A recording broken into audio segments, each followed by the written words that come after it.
inhabited primarily by local fishermen. Later, the walls of the city were torn down to allow freer movement and easier trade. The center of this area then, as now, was the Yu Gardens and the Huxingting Tea House. Both are still central attractions when visiting this area today.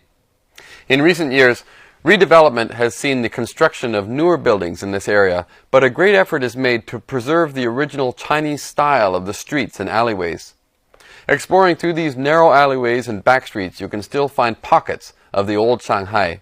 It's not easy to get lost in here, though, as every lane inside leads back to the tea house or the Yu Gardens.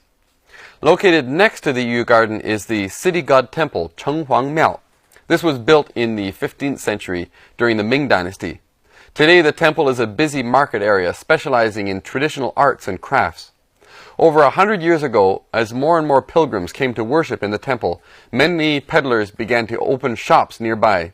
Slowly, an old-fashioned market area gradually grew and prospered here.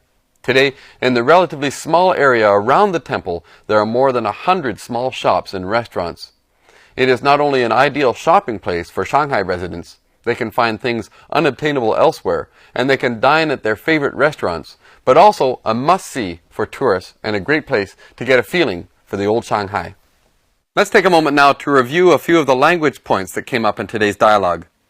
For example, two verbs separated by zhe. Verb 1, zhe. Verb 2. This shows that the two actions are happening at once, at the same time. For example, 他老躺着看电视. He always watches TV while lying down. 馒头还可以煎着吃，没吃过。 Here's another language point. 也许, maybe, perhaps. This could be placed before or after the subject.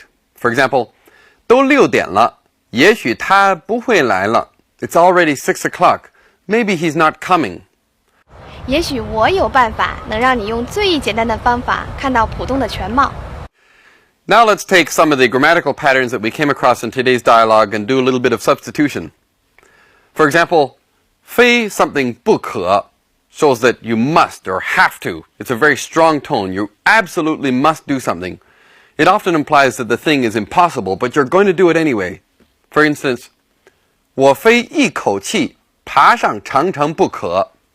I must climb the Great Wall in a single breath. Of course that's impossible, but you're going to do it anyway. 我非一口气爬上长城不可.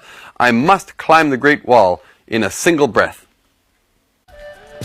这件事儿非你不可。这件事儿非你不可。我今